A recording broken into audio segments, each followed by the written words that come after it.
Leksimizi devamlaştırmayız, hürmetli vatandaş. Bugün Çiğstal 2019 yıl 11. ayının 16. günü haftada Şembe. Endiki mavzumunda hürmetli vatandaş. Xi Jinping tünce katem Şangan doğrusu da aşkar işbadı bildirdi. Nime uçur tarqatdı? Mavzula haber 11. ayının 15. günü BBC'de haber kılın. Haber bundan başlandı. 11. ayının 14. günü Cumhurbaşkanı Reis Xi Jinping Brazilya'da altın kesek devlet rehberleri yığınıga katnaşkanda Şangan vaziyeti doğrusu da özünün meydanını görsetti. O mundaq dedi. Zoravallıqla tosap, qalaymakançılıqlı tügütüş, tertipni əsli keltiriş, növbətki ən ciddi vəzifidir.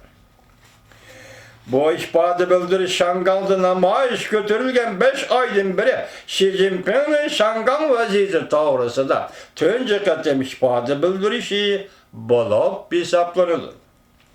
11. ayının 4.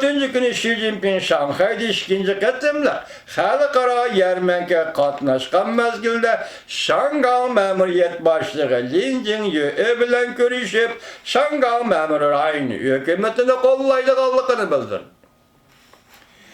İki katem sözlügen kattık ibarlarını seriştirsak zorvallıklı çeklem qalaymakançılıklı tügütüş tertipni əsli keltiriş ibarları en mühim vazife degen cümle şeklidir.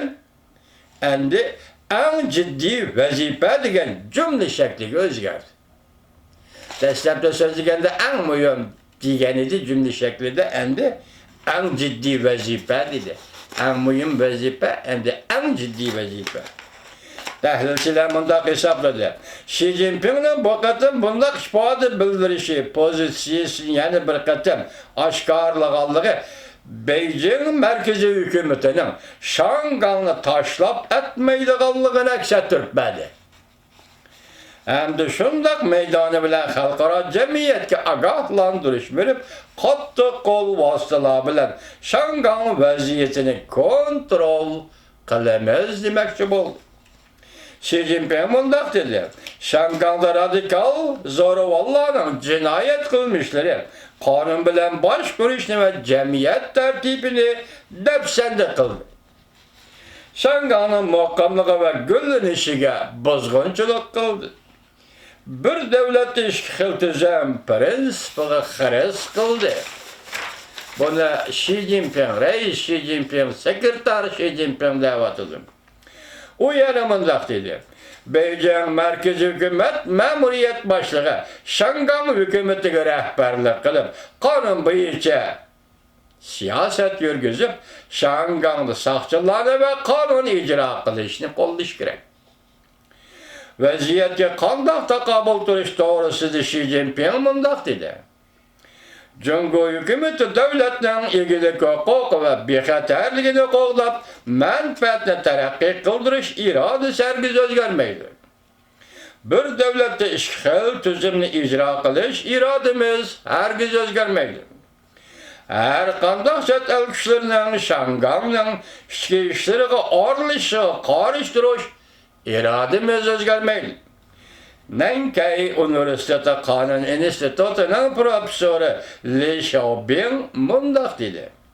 Xi Jinping bu katım Brazilya'da Cumhur doğrusu da işbadı bildirgenligi başka devletlerge Şangan işlerinin Cumhur'un ilgili hukuku münasebetlik yadıroluk oyluşuluğun mesele işgalliğini bildirip koyuştan ibaret.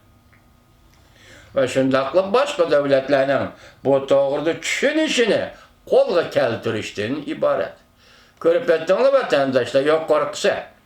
Amerika Koşmuş Ştatlarının devlet iştakatı Mike Pompeo'nun pozisyası. Amerika Koşmuş Ştatlarının pozisyası. Bu katım kısın Şangan meselesi doğrusunda sekreteri Reis Xi Jinping'nin Braziliyada sözleyen qattiq ibaralari bir-biriga selektirim bulup kaldı. Hazır tahlilqinimiz isimladı bolsun vatandaş bugünden başlap. Mesela Mike Pompeo, Devlet İşler Katibi Mike Pompeo atığandak Reis Xi Jinping'nin emel unvanını partiyanın sekretari de bataydıgan buldu. Bu doğruda məxsus haber geldi, ətlətin. Yani yüz görüştürümüz sizler bilen bundan keyin sekreter, partiyanın sekretari Xi Jinping.